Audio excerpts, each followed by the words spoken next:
O vento do fim do outono murmurava nas árvores que balançavam. Era um vento gelado que fazia cócegas como pontas, enquanto a noite azul-violeta ocultava as formas no caminho, no meio do campo da colheita. A noite formava sombras de cores feias de machucados novos, traços distorcidos e pinturas de vermelho empoçado abaixo da pele. Eram 4 sombras, mas o único som que se podia ouvir era das grossas rodas da carroça. A líder desse grupo tinha uma silhueta forte, com linhas que sugeriam alguma feminilidade, mas ainda assim fortes, de quem trabalha pesado.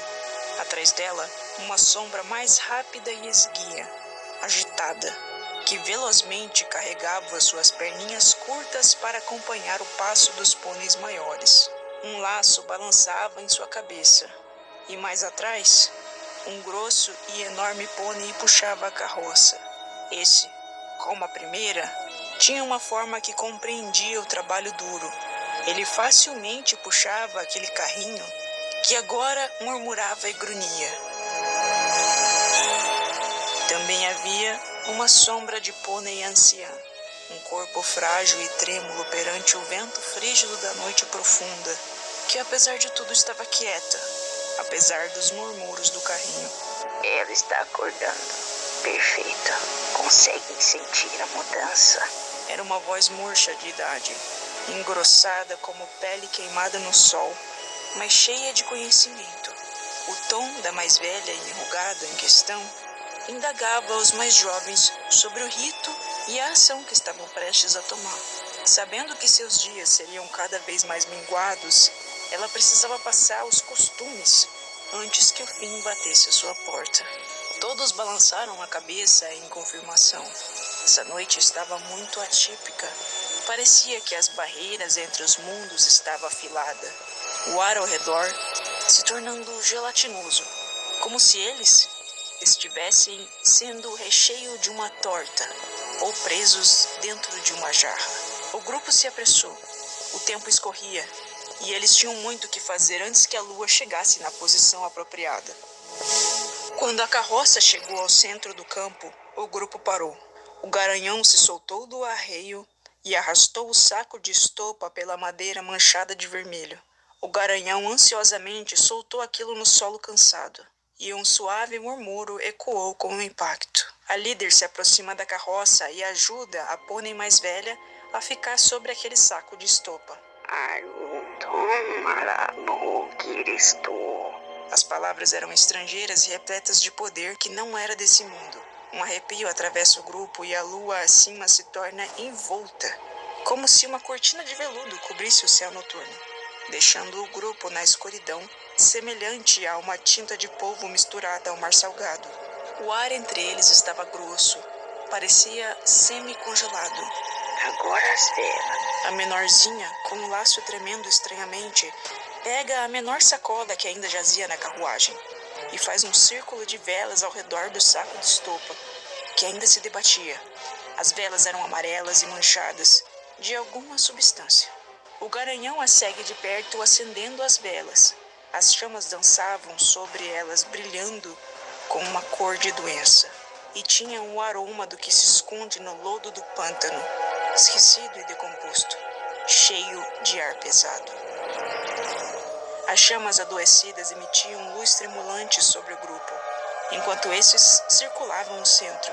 A essa altura, vermelho carmim escuro já tinha manchado boa parte do saco de estopa. A noite estava silenciosa. Não havia sequer um grilo, enquanto a mais velha continha o saco trêmulo com uma de suas patas.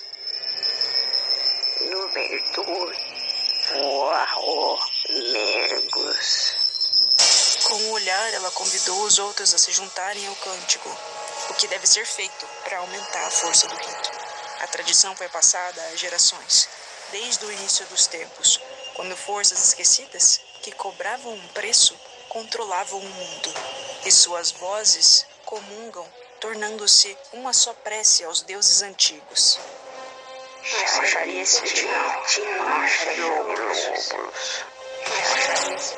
As chamas se tornam a única fonte de luz. como se o mundo estivesse abandonado em um lugar escuro, um lugar sem estrelas, e composto apenas por uma escuridão voraz. Agora, com o mundo esquecido, a reunião continuou proferindo palavras enquanto suas vozes tremiam miseravelmente. As vozes foram se tornando involuídas, roucas, diabólicas. Mas que cessaram imediatamente quando uma vozinha fraca pediu ajuda. A mais velha olha para o saco de estopa novamente, que parecia ter se deteriorado. Deitada agora no chão, banhada por uma luz verde de velas, estava uma potrinha unicórnia branca. Sua crina antes enrolada agora estava lisa com tanto vermelho, vindo de uma ferida da onde seu chifre estaria. O toquinho de chifre agora mal chegava a 1 centímetro, e seus restos estavam esmigalhados como um dente quebrado em sua testa manchada de vermelho. A unicórnia, Sweetbelle, estava confusa e cheia de dor, mas eventualmente sua inteligência retorna, e ela reconhece aqueles pôneis. Aquela era sua amiga, Apple Bloom, e sua família. A unicórnia sem chifre tremeu de frio e tomou um momento para tentar compreender, mas sua cabeça estava bem pesada e dolorida. Ela pergunta a Apple Bloom por que tanta dor, mas Apple Bloom olhava para baixo, com uma expressão impiedosa. Toda a família Apple a observava de perto, olhos drenados de emoção, como se estivessem realizando uma tarefa banal. Sweetbelle ficou confusa, mas ela confiava naquela gente. Ficou na casa deles incontáveis vezes, e eles sempre cuidaram bem dela. Era mais próxima de Apple Bloom do que de qualquer outro amigo. Ela deveria estar sonhando. A vovó Smith balançou por um momento. Era mais conectada ao ritual do que os outros. Está na hora. Deve completar o ritual. Sabe o que fazer, molecada? E para o terror de Sweetbelle, todos caíram em cima dela. Suas bocas pareciam enormes enquanto mordiam sua carne macia, arrancando pedaços grandes de carne e engolindo bons bocados. Sweetie gritou sem conseguir controlar as lágrimas, enquanto seu corpo era desmontado pelos dentes de seus amigos. Após um momento, a dor se dissipou e deixou sua mente estática, aceitando o pesadelo onde estava.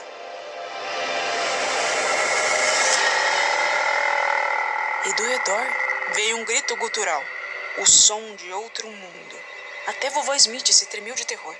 Aquilo estava lá, tinha assistido o ritual e agora respondia, como aconteceu todos os anos, desde que a vovó Smith era uma potrinha.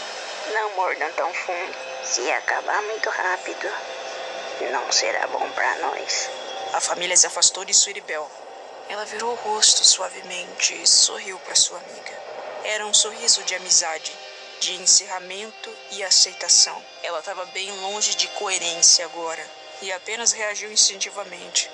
Ela continuou sorrindo, sentindo gotas quentes no rosto, e não notou o calor escapando de sua barriga, aberta como um peru de ceia de ação de graças.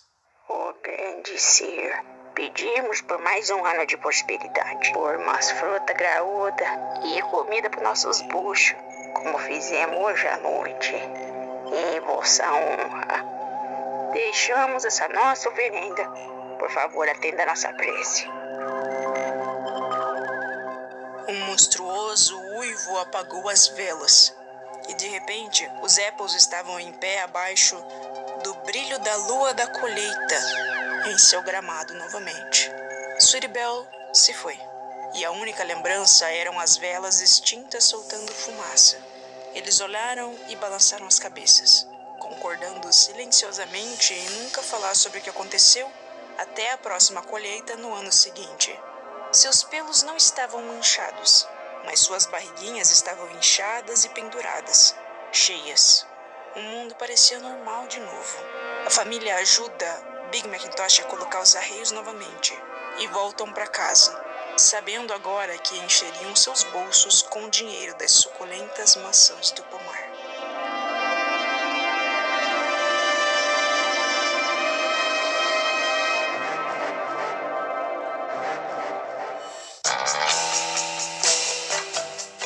Gente, que bolsos. Bom, essa foi a creepypasta, meus pequenos pôneis. Gostaram?